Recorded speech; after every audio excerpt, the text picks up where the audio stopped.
Yeah. Was there anything particularly effective? And you scored 4 straight touchdowns there in the first half to build that lead. Was anything clicking, Khalid? Could you notice anything, offensive line or anything? I would say it was the offensive line. We were all in cahoots basically. Me, Vat, the offensive line, Carden, the other running back. You know what I'm saying? We were all doing the things that we needed to do. Offensive line had a good push in the first half, and we just were looking to establish that, and we did. So that was a good thing. Gage and Andrew, what was the strategy for facing their dual quarterback offense? I mean, pretty much we just started off the week, watching film on them, and like you said, they were a dual threat. So, but one of the biggest things that we focus on every week is stopping the run, making the team one-dimensional. So that was a big focus that we wanted to plan out and execute.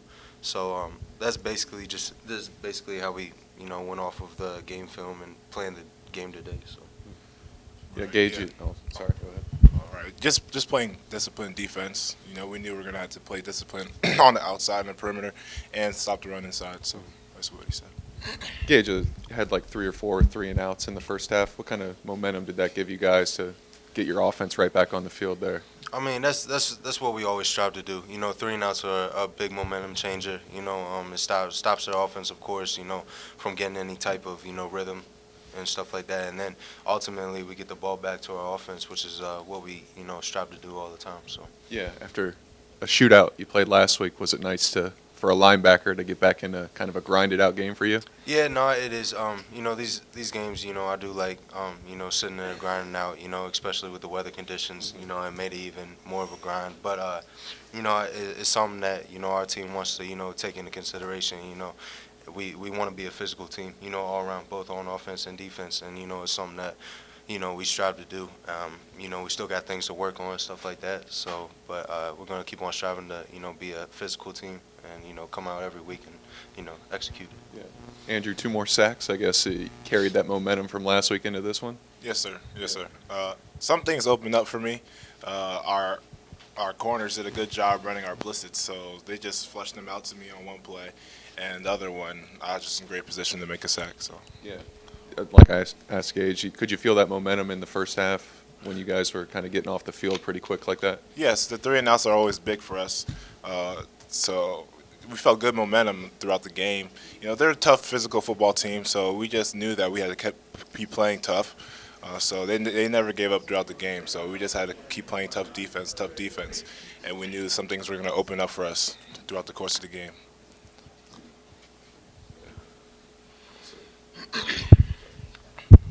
Vad, you are now tied for second all-time in passing touchdowns at JMU, and you've only been here less than 2 years. What's your reaction to that, and how much does that speak about the offense that you guys run?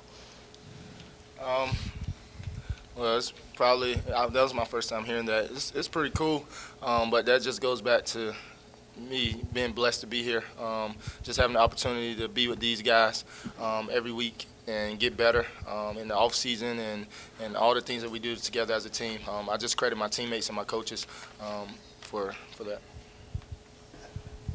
It's good to get the victory today.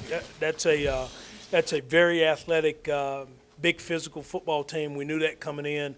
The word of the week was challenge. We knew we were going to be challenged this week by a team that I thought was going to be bigger and more physical than SMU, and I think they are.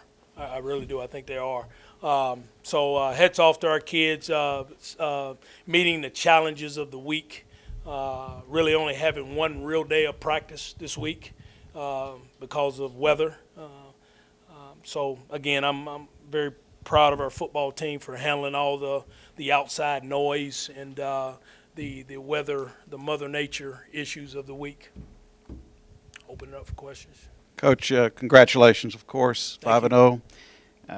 You won the ball game, but do you feel your team met the physicality or rise to the physicality that they needed to today? Yeah, I mean, obviously we won the game. We were able to run the football. We ran the football effectively. We threw it effectively. So yeah, we did. We did some really good things in the run game today. We had to manufacture some runs because of what they do up front. They're very talented up front, and they do some things that are really, really good. So I felt like our offensive staff and the players offensively did a nice job today. You seemed to win on first down, as you propose you like to do. You went 11 for 17 on third down. Talk about that success today and how your team handled the third down situation. Well, I mean, again, that's part of our plan to win. We have to win third downs for us to be effective. And when you're playing a really good defense, you're going to be in some third downs and 4s, 5s, and 6s, and even 7s and 8s at times. And you got to be able to find a way to convert. We were able to do that today. We were able to get some second opportunities at third down by causing them to jump off sides, which really helped. But I think that's part of our plan is to be successful on third down. You were able to battle through penalties again today, despite so many. How do you work on cleaning up some of that? I know it's been something that it's no simple answer, I know, but what do you do with your kids during the week to try to help them with that situation? I had to be careful what I say. We go practice hard. We basically go practice hard, and we run a bunch of plays. When you run a bunch of plays and you've got, I think we averaged something like 9 penalties. They had 10 today. They had more than we did. So, did y'all ask Chuck that question? He was in that. Okay.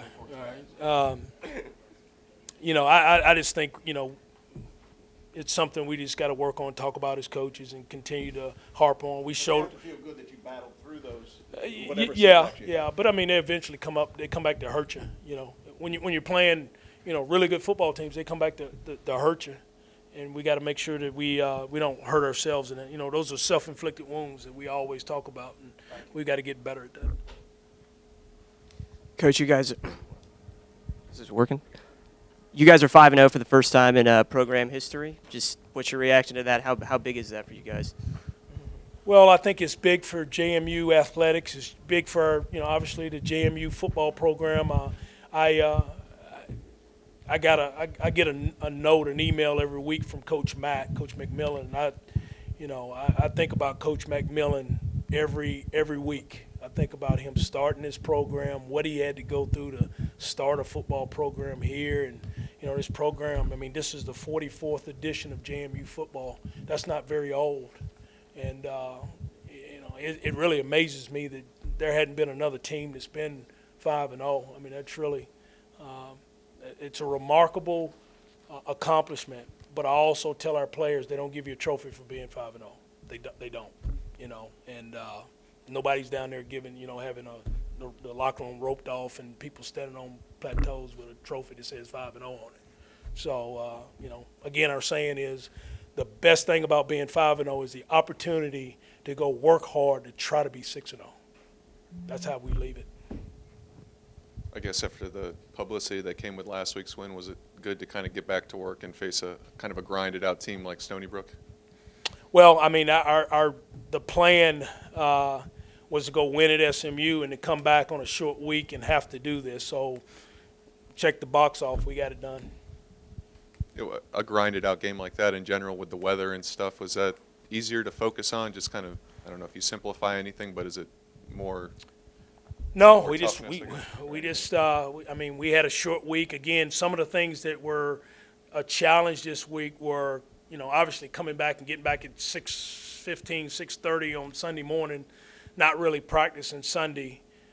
Monday's their day off, having to go in Godwin Gym on Tuesday, which really isn't practice, and really only having one physical day of practice when you're going to play a really physical team. So I think our team, again, hats off to our players for handling the week, because the week was a challenge for everybody involved.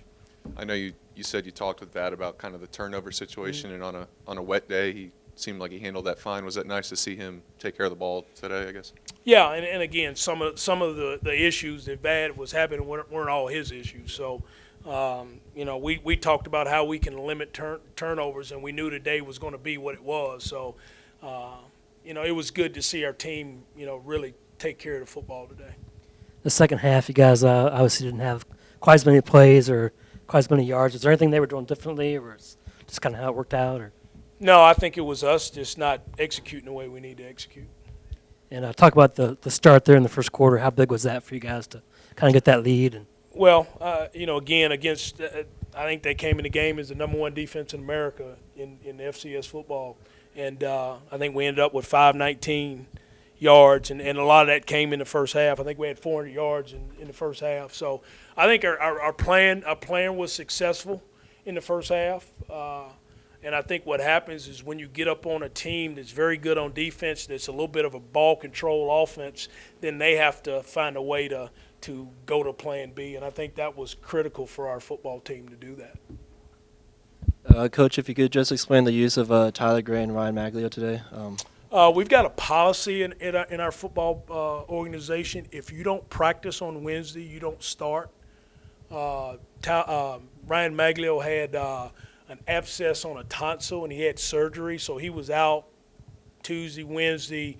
Really could have come back and kicked Thursday. We kind of held him, was ready to kick Friday, but we got a policy. If you don't practice, you don't start. You might play a little bit, but you don't start. So we wanted to give Tyler an opportunity. Obviously, he didn't have a whole lot of success on field goals, but at least we know. And a couple of those missed field goals and the run at the end there was brought back as a penalty. Did you feel missed opportunities were a bit of an issue today? Yeah, they were. Yeah, you would like to have gotten the field goals, and you would like to have gotten a long run. So, again, penalties caused that. So.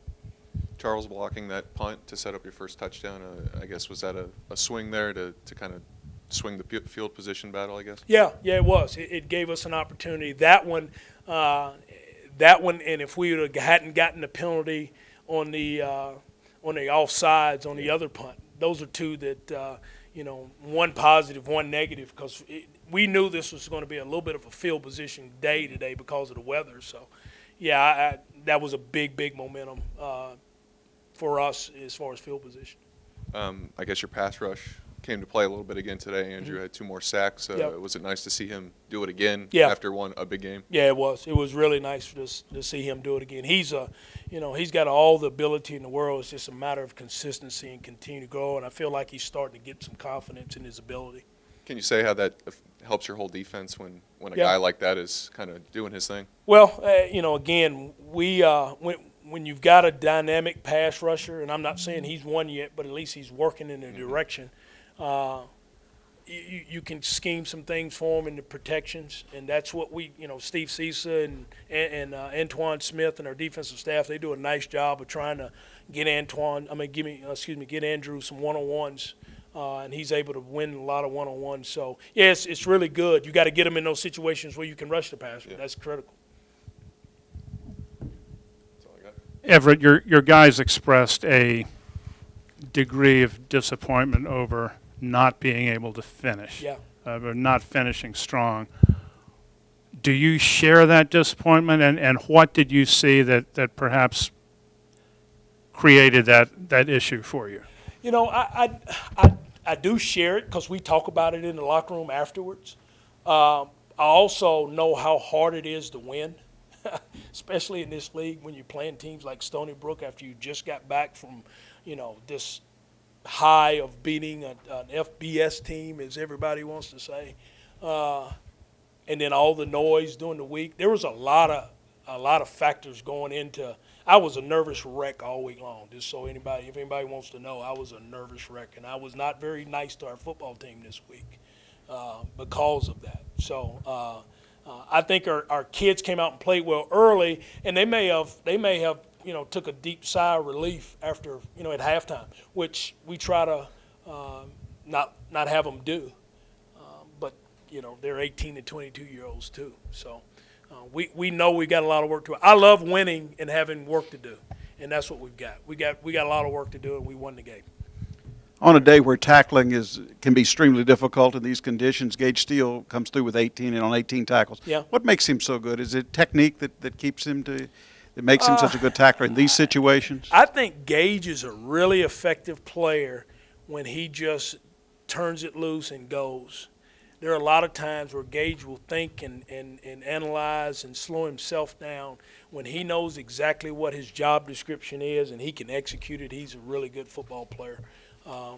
Our job as coaches is to continue to grow him in that area where he knows exactly what he's doing. He's not 100. He's not there yet. He had a great day today tackle-wise, but he had some mistakes today, and he'll tell you that when he watches the film tomorrow. He'll go, "Oh, yeah, I screwed those 3 or 4 plays up."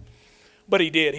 I saw him active today. When he's running, and I mean, he's as good as I think any backer in this league when he's on his game.